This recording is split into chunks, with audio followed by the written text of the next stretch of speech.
Listen to the conversation between Martin and his doctor and answer questions 1 to 6.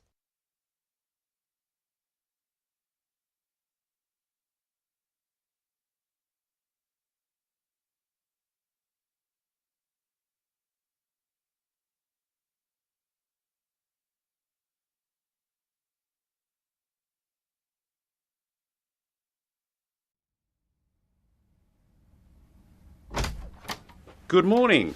Morning. Come in. Sit down. Now, you're a new patient, aren't you? Yes, that's right. OK, so I'd better get some basic details down first. Right, we'll start with your name. Martin Hansen. Do you spell that S-O-N or S-E-N? Hansen. OK. And you are a first-year student? Yes, I am. Studying? Medicine, actually. Ah, good choice. I hope you enjoy it. Thanks. And your address? Yes, it's 13 Chatham Street. That's C-H-A-T-H-A-M, isn't it? That's right. And your phone number? 01734 24655. 017342645. No, you got the 6 and the 4 the wrong way round. It's 24655. Sorry. Right. And when were you born? On the 15th of June, 1986. Here in New Zealand? Yes. Fine. Now, let's get some of your medical background. Have you ever had any serious illnesses or accidents? A broken leg I got playing football when I was 17. I was in the school team. What position did you play in? I was the goalkeeper. A lot of standing around then. Yes, when we were winning. Right. Anything else? No, apart from that, nothing. And have you had any operations of any kind? No, the only time I've been to hospital was when I broke my leg. Fine. Any allergies? Yes, to dust and cats. What form does that take? How do you react? They both make me sneeze a bit, nothing else. So you're not allergic to antibiotics like penicillin, as far as you know? I don't think so.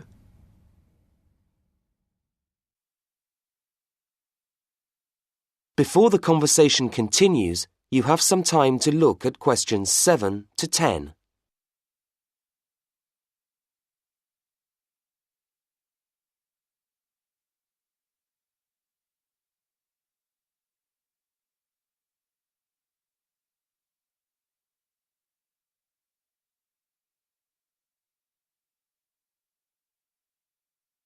Now listen to the next part of the conversation and answer questions 7 to 10.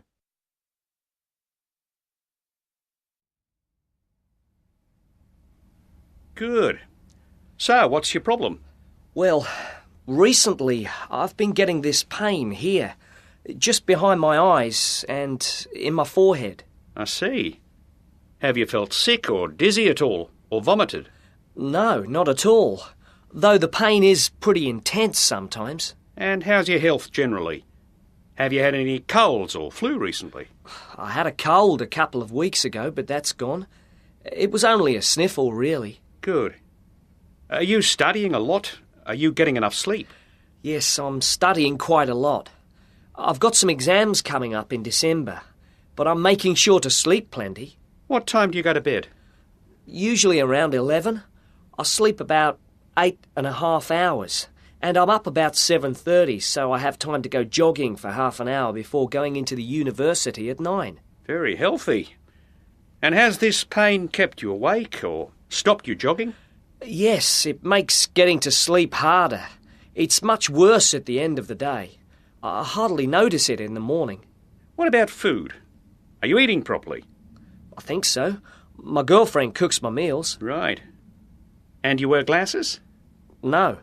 Uh-huh. When did you last visit an optician? I don't remember. When I was a child, I suppose. OK. Well, I think first you should get that done again, just to make sure it's not the cause. In the meantime, take an aspirin or two when you're in pain, and come and see me again in a week. Ask the receptionist to give you an appointment with the optician. He is here on Tuesday and Thursday mornings.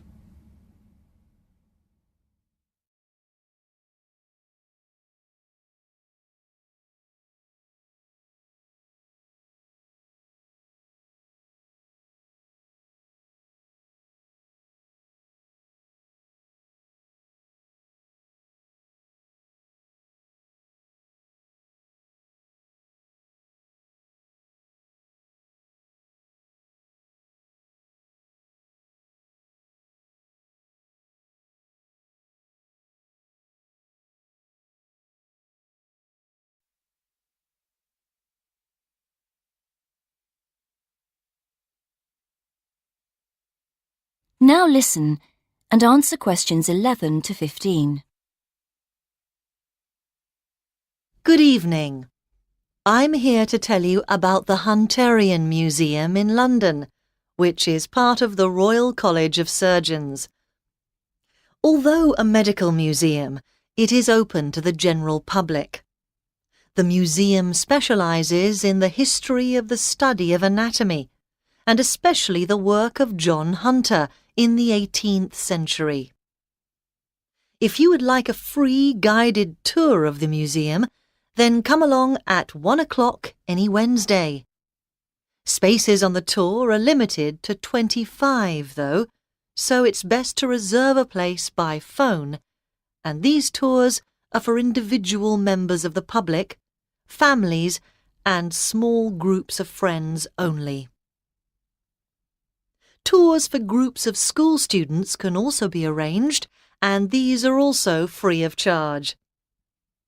Teachers are encouraged to make a donation of around £3 per student if they can afford it, but this isn't obligatory.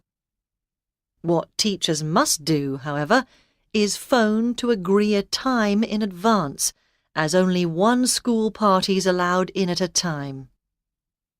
Then there's an online booking form which you can use to confirm the booking. Or just send a letter if you prefer.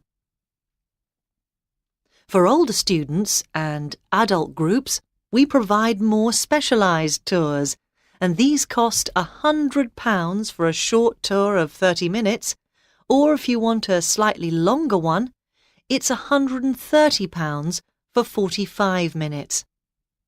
There is a student discount, however, so college groups would pay £75 for the shorter tour, for example. In terms of facilities available at the museum, teachers and others should bear in mind that space is very limited.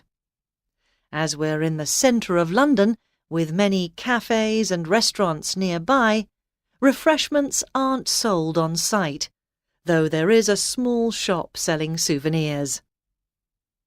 Most of the things on show in the museum are preserved animal specimens in glass cases, so there are no interactive displays aimed at small children. And our tours are only in English, although there is printed material available in other major languages on request. There's also a lecture room, which groups can book for an extra charge, and this is equipped with PowerPoint projector and microscopes. Before you hear the rest of the presentation, you have some time to look at questions 16 to 20.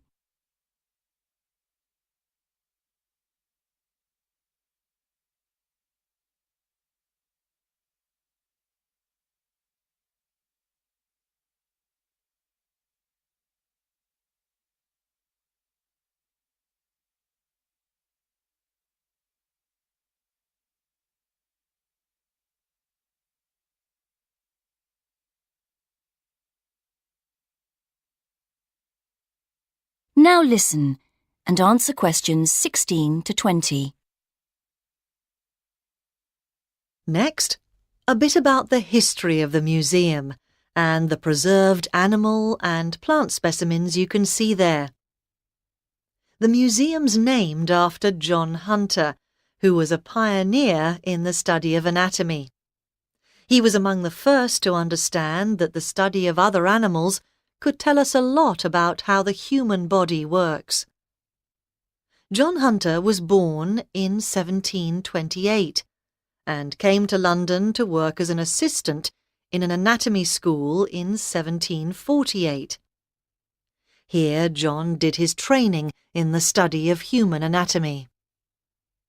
It was after 1760, however, that he turned his attention to animals. That's when he became a surgeon in the army, spending 3 years in France and Portugal, where he started collecting and preserving animal specimens such as lizards. On his return to London in 1763, Hunter set up in private practice and started to build up his collection of specimens. When he moved to a big house in Leicester Square in 1783, Hunter started to take in resident students and gave the name Teaching Museum to his collection. By the time of his death in 1793, Hunter had collected specimens from all over the world, including the first kangaroo to be seen outside Australia. He had 14,000 different exhibits, with 500 species of plants and animals represented. And many of these specimens can still be seen in the museum today, because in 1799 the collection was purchased by the government, who presented it to the Royal College of Surgeons. And they've been looking after it ever since, which is why the Hunterian Museum is located in their building in London to this day.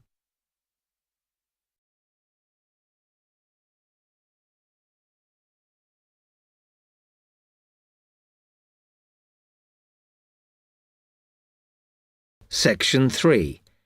You will hear 2 students, Jenna and Marco, discussing a business studies project they have to do. You now have 15 seconds to read questions 21 to 24.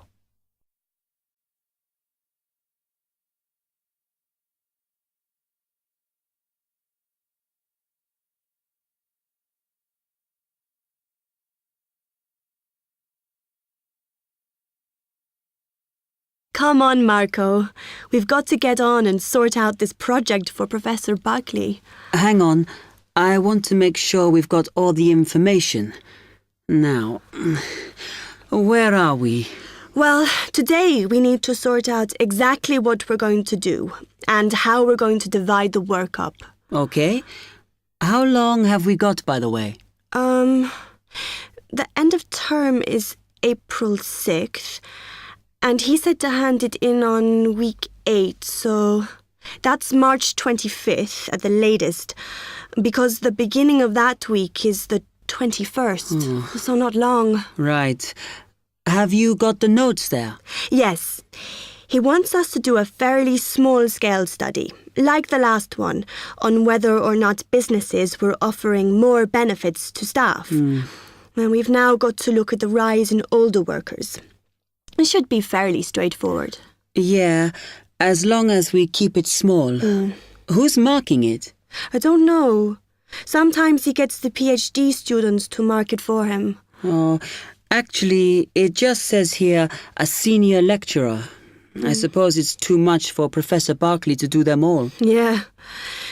Anyway, how are we going to go about this? Well, we have to decide how big we want it to be and who... Yeah, but I think we must sort out a timetable for the project. Otherwise, nothing will get done. Okay. Do you want to do that? All right. I'll do it as soon as we finish here. You now have 15 seconds to read questions 25 to 27.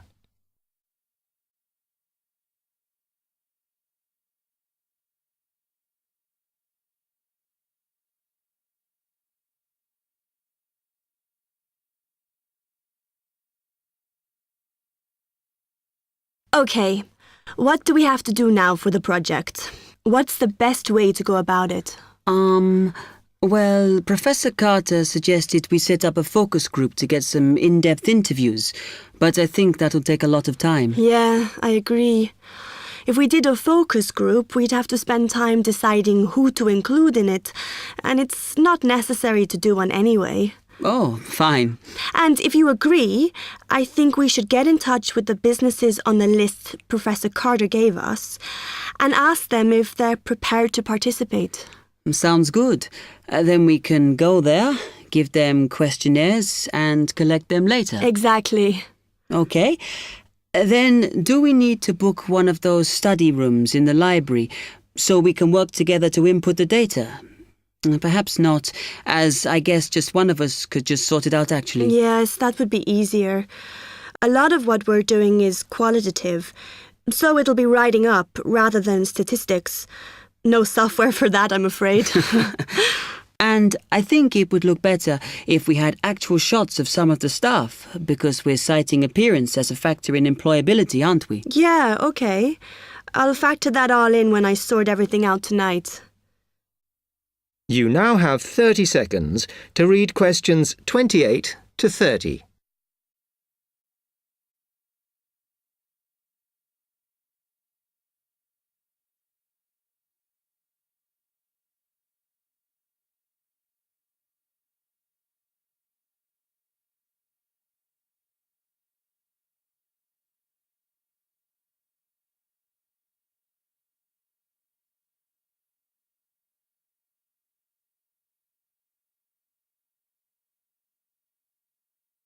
I'm glad we decided to work together. I think it's going to work out well. Yes, well, given that we had to work in pairs on this project, I think we were right to choose each other. We complement each other academically, as we're each good at what the other isn't. In fact, we should have tried working together before. Yes. Now, how shall we split the work? I'll do the analysis, shall I? Oh, okay. It's just that it might be faster, because I'm used to doing it. Although your English is better than mine. I need more practice at reading, really. Okay, I'll do the presentation then, if that's okay with you. Yeah, sure. I don't mind speaking in public, but I hate preparing all the notes for them. The thing is, the tutor said one person should do the whole presentation, and he said he expects me to do it because I haven't done one yet. No, that's fine. Now, let's see.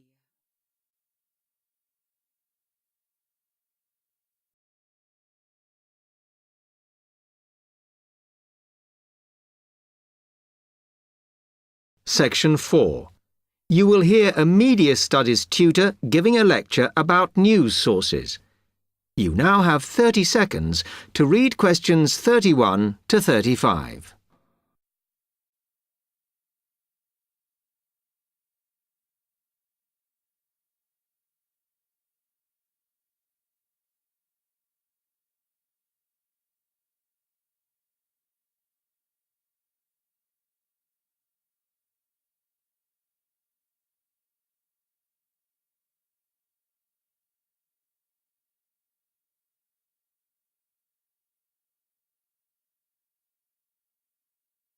Okay, now many of you will have heard about the predicted death of newspapers, as people increasingly access the TV and the internet for their news. Today, I want to look at the USA, which has very advanced news sources, to see if this is actually true. In the USA, the main news sources without doubt are TV, the internet, and the press. That is, traditional newspapers. And although they are each surviving and growing, they are also changing. Obviously, TV news has been around for a while, and the early evening bulletins, when people get in from work, are very popular. I suppose we traditionally think of the morning newspaper arriving on our doorstep with the daily news. Interestingly, this is not borne out by the statistics, which show that readership in the U.S. is much higher when people have time to relax, when they're not working, especially on Sundays. The internet is also a popular weekend activity, but shows no variation with weekday access. So people are using the different sources in different ways. Interestingly, local radio has been hit less by the grip of quite strong local newspapers than by the Internet, which is seen to offer a better regional service. But just because the Internet is seen as the new force in news media does not mean it is dominant. Television has, of course, been global for a while. But now technological changes, which have fueled the rise of online news, have also allowed newspapers to print and distribute editions across the world. In fact, Internet news, which is seen as the big competitor for traditional markets, does not offer that much variety. Often, the sources are the online versions of the newspapers, whereas television, in order to offer something different, has had to come up with a much more mixed bag of reporting, from hard news to light reports on celebrity events. Another issue is reliability. The Internet is virtually unregulated, so anything can be reported there, whether true or not. Journalists on newspapers have fought a long, hard battle to fight intervention and to retain the freedom of the press. Television, however, is seen as critical to political power and has become subject to harsh controls about what it can or cannot say. You now have 30 seconds to read questions 36 to 40.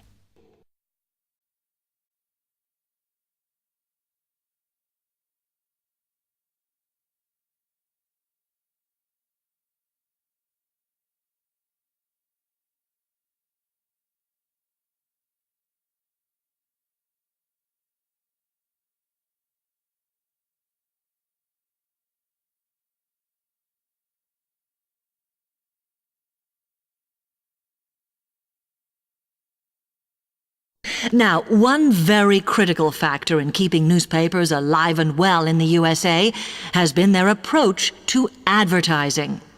Obviously, newspapers are heavily dependent on advertising revenue, and they have become more and more imaginative in what they offer, in order to make sure that advertisers use them and not other news sources.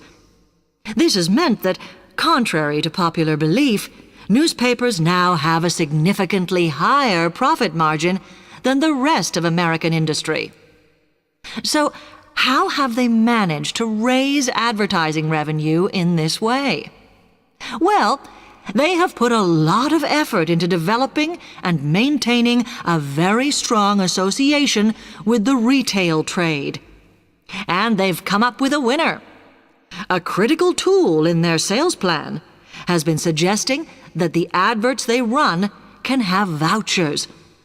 This has been enormously effective because they have found that not only do more people buy the paper to get the discounts, but also that this inevitably means much higher sales for the clients who advertised.